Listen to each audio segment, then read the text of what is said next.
இன்று வாழைக்காய் பொடி செய்முறை பார்க்கலாம். அதற்கு ஒரு வாழைக்காயை 7-8 துண்டுகளாக ஆக்கி தண்ணீரில் வேக வைத்து எடுத்துக்கொள்ளவும்.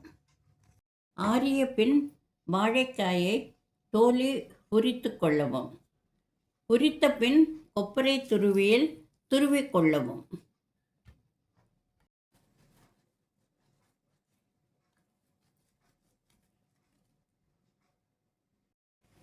துருவிய வாழைக்காய் தயார். அடுப்பை பற்ற வைத்து ஒரு இல்பச்சட்டை போட்டு காய்ந்தவுடன் சிறிதளவு எண்ணெய் ஊற்றி துவரம்பருப்பு, உளுத்தம்பருப்பு, 2 மிளகாய், சிறிதளவு பெருங்காயம் போட்டு வறுக்கவும்.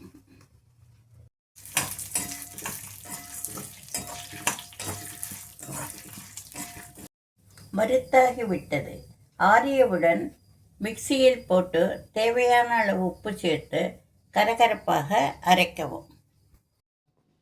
கலப்பதற்கு மிக்சியில் அரைத்த பொடி தயார்.